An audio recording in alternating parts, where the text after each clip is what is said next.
എല്ലാ ജില്ലകളിലും കേന്ദ്ര കാലാവസ്ഥാ വകുപ്പിന്റെ മഴ മുന്നറിയിപ്പുണ്ട്. വടക്കൻ ജില്ലകളിൽ കനത്ത മഴയ്ക്കാണ് നിലവിൽ സാധ്യതയുള്ളത്. 6 ജില്ലകളിൽ ഓറഞ്ച് അലർട്ട് ഉണ്ട്. നമുക്ക് മാപ്പ് പരിശോധിക്കുമ്പോൾ മനസ്സിലാവും വടക്കൻ ജില്ലകൾക്ക് ഓറഞ്ച് അലർട്ടും അതേപോലെ തന്നെ മറ്റ് ജില്ലകൾക്ക് യെല്ലോ അലർട്ടുമാണുള്ളത്. പ്രശ്നബാധിതമല്ലാത്ത 2 പ്രദേശങ്ങൾ തിരുവനന്തപുരം ജില്ലയും കൊല്ലം ജില്ലയുമാണെന്നുള്ളതാണ്. ബാക്കി ജില്ലകളിലൊക്കെ തന്നെ ഓറഞ്ച് അലർട്ട് അല്ലെങ്കിൽ യെല്ലോ അലർട്ട് ആണ് പുറപ്പെടുവിച്ചിട്ടുള്ളത്.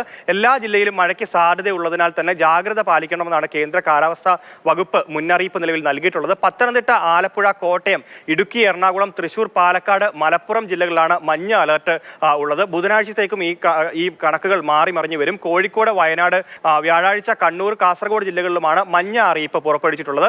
വെള്ളിയാഴ്ച ആലപ്പുഴ, കോട്ടയം, തൃശൂർ, പാലക്കാട്, മലപ്പുറം, കോഴിക്കോട്, വയനാട് ജില്ലകളിലാണ് മഞ്ഞ മുന്നറിയിപ്പ് പുറപ്പെടുവിച്ചിട്ടുള്ളത്. ഇവിടങ്ങളിൽ ഇടിമിന്നലോട് കൂടിയ ശക്തമായ മഴയ്ക്കുള്ള സാധ്യതയും പ്രതീക്ഷിക്കുന്നുണ്ട്. ഈ മഴ കനക്കുന്ന സാഹചര്യത്തിൽ വരും ദിവസങ്ങളിലൊക്കെ തന്നെ ഇത്തരത്തിൽ നിർദ്ദേശങ്ങൾ പാലിച്ചുകൊണ്ട് തന്നെ മുൻപോട്ട് പോകാനൊക്കെ ഉള്ളൊരു ശ്രമങ്ങൾ ഉണ്ടാകേണ്ടതുണ്ട്. അപകട സാധ്യത മുൻകൂട്ടി കണ്ടുകൊണ്ട് തന്നെ മാറി താമസിക്കേണ്ടവർ മാറി താമസിക്കുകയും വേണം. ദുരന്ത സാധ്യതാ പ്രദേശങ്ങളിലൊക്കെ താമസിക്കുന്നവർ ശക്തമായ നിർദ്ദേശങ്ങളൊക്കെ മുൻപോട്ട് പാലിക്കേണ്ടതും ആണ് എന്നുള്ളതാണ്. എന്തായാലും ഈ പ്രദേശങ്ങളിലൊക്കെ തന്നെയാണ് ഇപ്പോൾ നമ്മൾ ഈ മാപ്പിൽ കണ്ടതുപോലെ ഓറഞ്ച് അലർട്ടും ഗ്രീൻ അലർട്ടും ഒക്കെ ഉള്ള പ്രദേശങ്ങളിലൊക്കെ ഉള്ളവർ കൂടുതൽ ജാഗരൂകരായി തന്നെ ഇരിക്കണം.